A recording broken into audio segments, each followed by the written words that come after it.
खबर हनुमानगढ़ से है, जहां जिला कलेक्टर नथमल डिडेल ने बिजली, पानी, मौसमी बीमारियों की रोकथाम को लेकर विभिन्न विभागों के अधिकारियों के साथ समीक्षा बैठक ली। बैठक में इस बार जिले भर के सरकारी संस्थानों में सघन पौधारोपण करने का निर्णय लिया गया।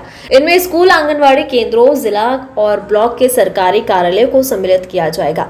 बैठक में कलेक्टर नथमल डिडेल ने मेडिकल कॉलेज के लिए अलग से आवंटित 12 बीघा भूमि के ऊपर से तार हटवाने, सीएमएचओ कार्यालय में कंडम पड़ी एम्बुलेंस को डिस्पोजल करवाने, एक्वायर किए गए ऑक्सीजन सिलेंडर में से 4 से कम वालों को सभी सिलेंडर लौटाने और 4 से ज्यादा वालों को 25% सिलेंडर लौटाने, कोविड-19 गाइडलाइन की पालना सरकारी कार्यालयों और बाजारों में सुनिश्चित करवाने, 45 से अधिक उम्र के सभी सरकारी कार्मिकों और मंडियों में वैक्सीनेशन करवाने, इंदिरा गांधी नहर में गंदे पानी को ध्यान में रखते हुए नहर में आ रहे पानी के सैंपल लेने, जल जीवन मिशन के टारगेट पूरा करने के निर्देश दिए।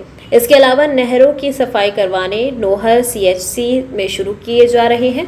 ऑक्सीजन प्लांट के संचालन को लेकर आने वाले खर्च का एस्टीमेट बनवा कर मंगवाने, पालनहार योजना से वंचित बच्चों को चिन्हित कर 6 वर्ष तक के बच्चों का आंगनवाड़ी केंद्रों पर रजिस्ट्रेशन करवाने, पीडब्ल्यूडी के रुके काम शुरू करवाने सहित कई निर्देश दिए गए। राजस्थान में मंगलवार 8 जून से अनलॉक का दूसरा फेज शुरू हो गया है। गृह विभाग ने अनलॉक 2 की गाइडलाइन सोमवार को ही जारी कर दी थी। इसके मुताबिक बाजार खोलने का समय बढ़ाकर शाम 4 बजे तक कर दिया गया है। लॉकडाउन में भी 12 घंटे की छूट दी गई है। इसके साथ ही निजी वाहनों से सुबह 5 से शाम 5 बजे तक प्रदेश भर में आने जाने की छूट दी गई है। वीकेंड कर्फ्यू अब 2 दिन का ही होगा। सोमवार को बाजार खुलेंगे। अब सप्ताह में 4 दिन की जगह 5 दिन बाजार खुलेंगे। प्रदेश में 10 मई से बंद पब्लिक ट्रांसपोर्ट भी शुरू होगा। नई गाइडलाइन में पब्लिक और प्राइवेट ट्रांसपोर्ट को चलाने और एक जिले से दूसरे जिले में आवागमन की छूट के अलावा बाकी पुरानी पाबंदियां जारी रखी गई है। 10 जून से निजी और रोडवेज की बसें शुरू होगी। सिटी बसें बंद रहेगी। प्रवेश में 10 जून से निजी और रोडवेज की बसें शुरू होगी। करीब 1 महीने बाद प्रदेश में पब्लिक ट्रांसपोर्टेशन शुरू होगा। जयपुर ग्रेटर नगर निगम आयुक्त से मारपीट के मामले में सस्पेंड मेयर सौम्या गुर्जर की जगह सरकार ने वित्त समिति चेयरमैन शील धाभाई को देर रात कार्यवाहक महापौर की जिम्मेदारी दी है। शील धाभाई ने आज सुबह ही जयपुर ग्रेटर नगर निगम मुख्यालय पहुंचकर कार्यवाहक मेयर का चार्ज संभाल लिया है। शील धाभाई ने जिस तरह तत्काल चार्ज संभाला है, उसकी सियासी हलकों में चर्चाएं हैं। चार्ज संभालते ही शील धाभाई ने फुल टाइम मेयर वाले तेवर दिखाए। शील धाभाई ने मीडिया से बातचीत में कहा, आप 1 सप्ताह में हम जो काम करेंगे आप देखना। जयपुर ग्रेटर नगर निगम का हम किस तरह कायाकल्प करते हैं। नगर निगम के सारे अफसर और कर्मचारी हमारे साथ हैं। जैसा नाम है ग्रेटर, वैसा ही ग्रेट काम करके दिखाएंगे। ये तो आयुक्त रहते हैं, लेकिन आप आज आयुक्त नजर नहीं आते। देखिए, आयुक्त होने ना होने से कोई फर्क नहीं पड़ता। अगर यहाँ भी होते तो कोई फर्क नहीं पड़ता और वहाँ है तो फर्क नहीं पड़ता। उनको काम करना है। सवाल ये है कि हमें देखना है कि वो हमारे साथ हैं। और मैं आज दावे के साथ कह रही हूँ कि आप कल खुद ये पूछेंगे कि ये सब क्या होता है। सारे कर्मचारी नगर के परिवार वाले छोड़ के चले गए, वो उनका शव दाह नहीं करना चाहते। नगर निगम अपनी सेवाएं उनको दे रहा है। तो मेरी सबसे पहले प्राथमिकता यही रहेगी कि पहले लोगों को जीवन दिया जाए, स्वच्छ जीवन दिया जाए, दवाइयाँ दी जाए और जो भी है हर प्रकार के विकास की बातें हम करेंगे। शुरुआत होगी हमारी, लेकिन अगर जिंदे हैं तो जीवन है, तो आज है सब कुछ है। जीवन भारतीय जनता पार्टी को यहाँ इस बोर्ड में बहुमत देकर महापौर बनाया है। जो अपेक्षाएं उन्होंने की है, हमारे पार्षद जो वार्डों में विकास का वायदा करके जो जीते हैं, उनके वायदे पूरे हों। मेरी प्राथमिकता में यही रहेगा कि हम भारतीय जनता पार्टी सिर्फ सत्ता के लिए नहीं, हम सेवा भी करते हैं जनता की, ये हम दिखा देंगे। और मैंने छोड़ा था, एक सपना था मेरा कि जयपुर जैसे 5 वर्ल्ड की सिटीज़ में बना था, तो वो स्थिति को प्राप्त करें।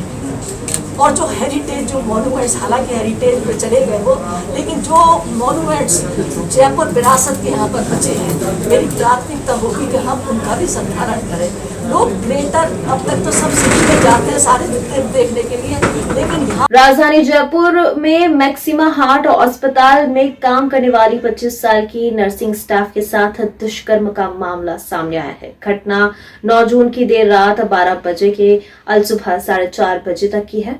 घटना के बाद पीड़िता ने शास्त्री नगर थाने में केस दर्ज करवाया है। केस दर्ज होने के बाद आरोपी डॉक्टर फरार हो गया। उसकी तलाश में पुलिस संभावित जगहों पर तबिश दे रही है। घटना 7 जून की देर रात 12 बजे से सुबह 4:30 बजे तक की है। घटना के बाद पीड़िता ने शास्त्री नगर थाने में केस दर्ज करवाया है। केस दर्ज होने के बाद आरोपी डॉक्टर फरार हो गया। उसकी तलाश में पुलिस संभावित जगहों पर दबिश दे रही है। प्रारंभिक जानकारी में सामने आया कि झोटवाड़ा इलाके में रहने वाली 25 साल की पीड़िता शास्त्री नगर स्थित सुभाष नगर शॉपिंग सेंटर स्थित मैक्सिमा हार्ट हॉस्पिटल में पिछले कुछ समय से नर्सिंग स्टाफ की नौकरी कर रही है। इसी अस्पताल में दुष्कर्म का आरोपी डॉक्टर मुरारी भी रेजिडेंट डॉक्टर है। ये है पूरा मामला। पीड़िता का आरोप है रात 12 बजे अकेला पाकर किया था दुष्कर्म। खबर राजधानी के फागी क्षेत्र से है, जहां जयपुर ग्रेटर की मेयर सौम्या गुर्जर और उनके साथ 3 अन्य पार्षदों को राजस्थान सरकार द्वारा निलंबित करने के विरोध में भाजपा जयपुर देहात दक्षिण के जिलाध्यक्ष रामानंद गुर्जर के नेतृत्व में रेवाल मांझी मंडल के बस स्टैंड पर विरोध प्रदर्शन कर मुख्यमंत्री का पुतला जलाया गया। मनीष सेठी मीडिया संयोजक जयपुर देहात दक्षिण ने बताया कि जिस प्रकार 46 वर्ष पूर्व तत्कालीन प्रधानमंत्री इंदिरा गांधी ने लोकतंत्र की हत्या करते हुए देश को आपातकाल लगा जैसा काला अध्याय दिया था, वैसे ही राजस्थान की गहलोत सरकार ने जयपुर ग्रेटर की मेयर सौम्या गुर्जर और उनके साथ 3 पार्षदों को निलंबित कर निरंकुशता की हद पार कर दी है। लेकिन भारतीय जनता पार्टी पीछे नहीं हटेगी। पार्टी का प्रत्येक कार्यकर्ता इसके विरोध में आवाज उठाएगा। इस अवसर पर जिला उपाध्यक्ष ब्रिजेश लाटा ने गहलोत सरकार के इस कृत्य की कठोर शब्दों में निंदा करते हुए कहा कि ये लोकतंत्र की हत्या है। जनता द्वारा चुने हुए प्रतिनिधि को इस प्रकार निलंबित करना इस सरकार की बड़ी भूल साबित होगी। राज्य सरकार के इस निर्णय का विरोध भाजपा का हर कार्यकर्ता करेगा। विप्र सेना एवं सोबर ग्रुप के संयुक्त तत्वाधान में विप्र संबल योजना के अंतर्गत 40 से अधिक छोटे मंदिरों के पुजारियों को 2100 रुपए प्रति पुजारी नगद आर्थिक सहायता प्रदान की गई। हिंदुत्व के सैनिक रूपी रक्षक और ब्राह्मण समाज के मुख्य स्तंभ हमारे छोटे मंदिरों के ये पुजारी, जिन्हें कोरोना काल में सबसे ज्यादा दिक्कतों का सामना करना पड़ रहा है, जिन्हें मानसरोवर स्थित हनुमान मंदिर, शेखावटी अस्पताल, विद्याधर नगर व विप्र सेना प्रमुख सुनील तिवाड़ी के निवास स्थान से सहायता प्रदान की गई।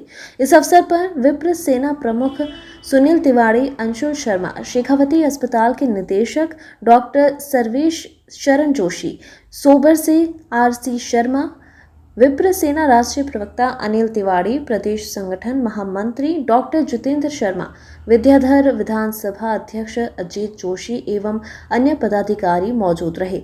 मिली जानकारी के अनुसार विप्र सबल योजना के अंतर्गत आज दिन तक 150 से अधिक पुजारियों को नगद आर्थिक सहायता दी गई है।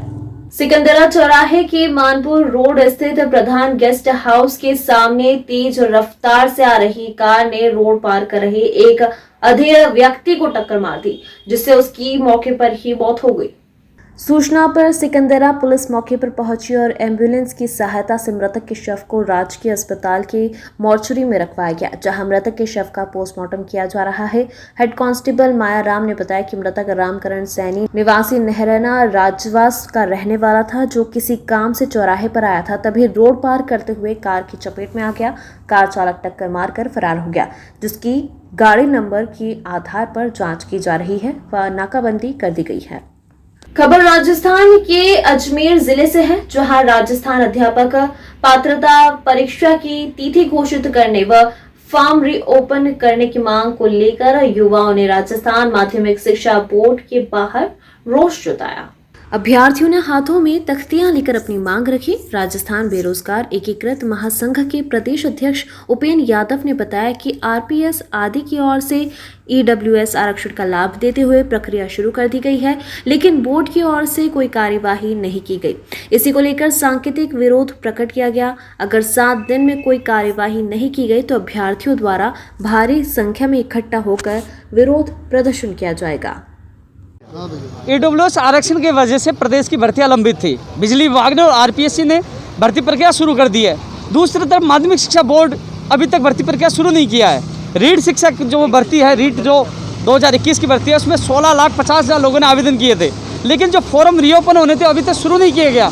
प्रदेश के बेरोजगार दुखी है, परेशान है। आज हमने शांतिपूर्वक सांकेतिक प्रदर्शन किया है और मांग की है कि जल्द से जल्द फॉर्म रीओपन किया जाए और परीक्षा तिथि की घोषणा की जाए, जिससे बेरोजगार तैयारी कर सकें। तो ज्ञापन सौंपा, साथ में ये भी कहा कि यदि जल्द से जल्द निर्णय नहीं लिया, 7 दिन के अंदर निर्णय नहीं लिया, तो हम दोबारा माध्यमिक शिक्षा बोर्ड का घेराव करेंगे। उपेंद्र यादव, राजस्थान बेरोजगार एकीकृत।